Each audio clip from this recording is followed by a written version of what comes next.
পত্রিকায় দেখলাম আওয়ামী লীগের সাধারণ সম্পাদক বলেছেন জিয়াউর রহমান স্বাধীনতা ঘোষক নন, পাঠক।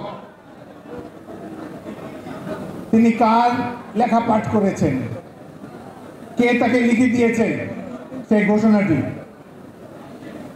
তাদের নেতা কোনো বানিয়ে রেখে দিয়েছে যে এটা একজন পড়ে দেন? বলা হয় দপ্তরি ঘন্টা বাজিয়েছে। হেডমাস্টার সাহেব কোথায় ছিলেন? অন্য মাস্টাররা কোথায় ছিল? কাউকে তো খুঁজে পাওয়া যায় না সেই মহেন্দ্রক্ষণে। যখন মেশিন গান নিয়ে, মর্টার নিয়ে, ট্যাঙ্ক নিয়ে এই হারমাত বাহিনী নিরীহ মানুষের উপরে ঝাঁপিয়ে পড়েছিল, কোথায় গেল সুসজ্জিত মঞ্চের বজ্র নির্ঘোষে ব্যক্ত সেই ভাষণ?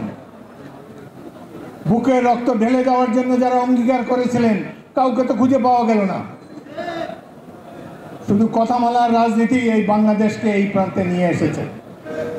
সেই দুঃসময়ে লক্ষ কোটি নির্যাতিত বিপদগ্রস্ত মানুষের পক্ষে প্রতিরোধ সংগ্রামে দাঁড়িয়েছিলেন একজন সৈনিক যার নাম মেজর জিয়াউর রহমান। তার ঘোষণা সারা বিশ্বকে আন্দোলিত করেছে, বাংলাদেশের মানুষকে উজ্জীবিত করেছে। আর এখন বলে তিনি কোনো ঘোষণাই দেন নাই। ভাই, ঘোষণা দেওয়ার জন্য তো আপনাদের কাছে আপনাদের নেতারাই গিয়েছিলেন।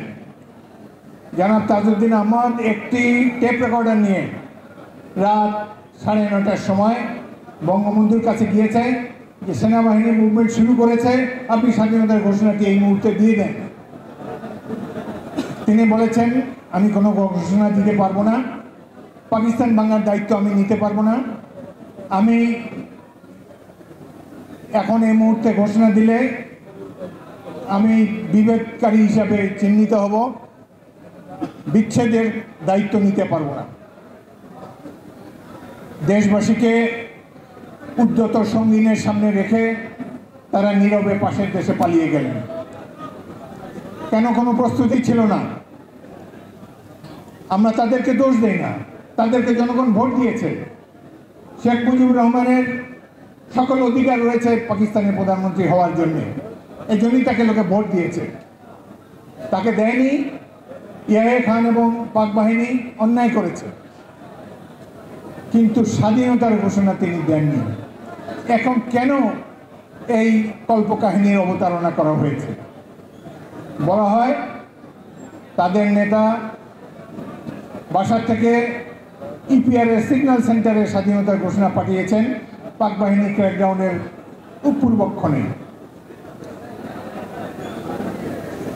ইপিআরের বাহিনী সেই ঘোষণা সিগন্যাল সেন্টার থেকে বহির্বিশ্বে ইথারের মাধ্যমে ছড়িয়ে দিয়েছে। চট্টগ্রাম বন্দরে নোঙর করা একটি জাহাজ সেই ঘোষণা ধরতে পেরেছে।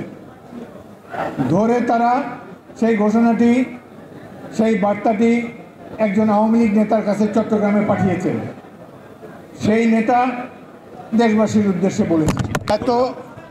এত ঘুরিয়ে পচিয়ে কল্পকাহিনী অবতারণা করার প্রয়োজন নাই। শেখ মুজিবুর রহমান অনেক বড় মাপের নেতা, তাকে আমরা শ্রদ্ধা করি, সম্মান করি, কিন্তু সকল কৃতিত্বই একজনকে দিবেন? বুকের রক্ত ঢেলে জীবন বিপন্ন করে ঘর বাড়ি পরিবার পরিজন ফেলে 9 মাস যারা যুদ্ধ করেছে তারা কি একটু কৃতিত্ব পেতে পারে না?